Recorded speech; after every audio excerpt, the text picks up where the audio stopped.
probably not like most cycling YouTubers. I don't consider myself a lifelong cyclist. I actually came to cycling a little bit later in my life, in my early 20s, and it was all because I needed to solve a problem. Namely, I had a truck and it broke down and I was too lazy to replace it. The crazy thing is back then I was a completely different person. I was a 2-pack a day smoker. It was a terrible habit I picked up in college because my reason was cigarettes were cheaper than food. I mean, back then at least. For perspective, I didn't even do my first real cycling event where you put on a number and get a timing chip until almost 20 years after I started riding a bike. And that's when we were attempting the ride that was formerly known as Dirty Kansas. That was actually our second event where we ever donned a number and had a timing chip. So if you can't tell already, that's why I have a different perspective on bikes than other bigger cycling channels out there. My truck breaking down, forcing me to find other ways of transportation, was probably one of the most formative and important moments in my entire life. It kind of changed my whole trajectory. I was going this way, then that happened, then I discovered the bike, and then my life went this way all of a sudden. When I fell in love with bikes, I fell in love pretty hard. I had my own bike-based business. I was contributing to magazines. You may know me on YouTube. I've actually been creating cycling content for practically 2 decades. I used to think that bicycling was, a tool for exploration and for adventure. However, the older I get, the less true those words sound.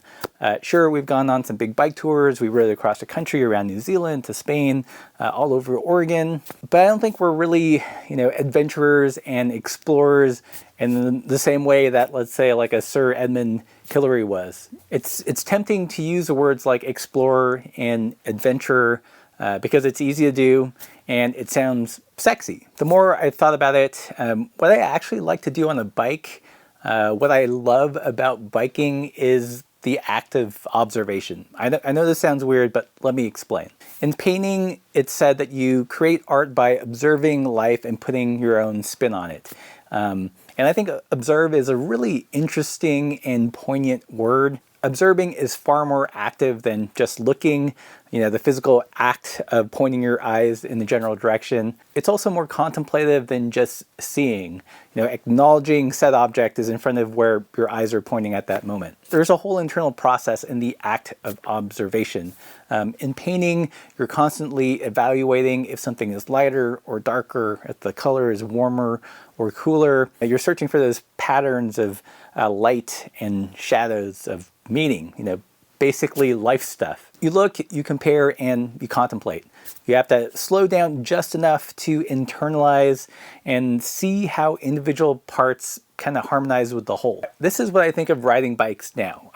My favorite part of bike rides is going somewhere new. The newness is definitely a part of it, but also the contemplation and the comparison of how it's like other places I've been, or how other places I've been are like this new place. I also enjoy doing rides that I've done, several times, hundreds of times, and finding something new or witnessing how something has changed.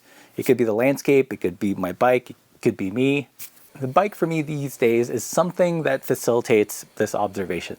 I guess to me, in a very roundabout way, is exactly what party pace is about. Some people misunderstand me and think that it's a specific speed or pace. I can see how there's that confusion.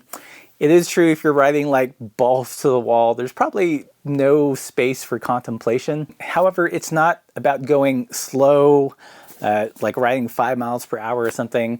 It's about going fast enough to move through a landscape, but slow enough to take it all in and actually enjoy it and maybe learn something from it all. Cycling for me these days is not about conquering something or crushing it or beating nature or beating some random commuter in self-imagined, self-imposed combat.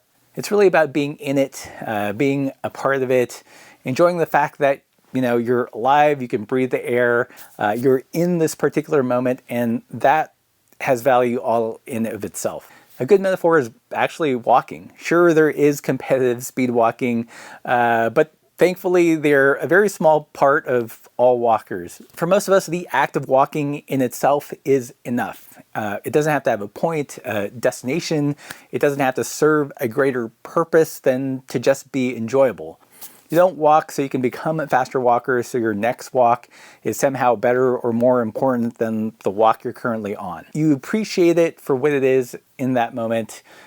It doesn't become an instrument to something else. For me, in a sort of a weird way, in bicycling, I feel like the competitive speed walkers control the narrative, set the tone, and it's hard to appreciate riding a bike outside of that framework. And resolving this has kind of been the point of the channel over the last few years, to reframe biking on different terms. The reasons I started riding a bike over 20 years ago, to get around because my truck broke down, is very different from the why of why I ride bikes now. And I fully expect it to change again in 5 years, 10 years, who knows? If there's one thing that's remained the same throughout the years, is that I've never treated the bike as the thing itself. It's the thing to get to the thing. Whether that's travel, fishing, or painting, or whatever comes next, it could be bike archery. The bike for me is more than just a piece of outdoor gym equipment, if that makes sense. It's a canvas, it's a brush, it's the thing that keeps me open and observant. If you feel the same, welcome to the party pace. Consider supporting the channel by joining us on Patreon. It's what keeps this content coming. We don't have any major sponsors. I think we might be considered generally unsponsorable by the larger bike industry, but I think it's important to get this kind of view of cycling out there. All the links below, and as always, keep the supple side down.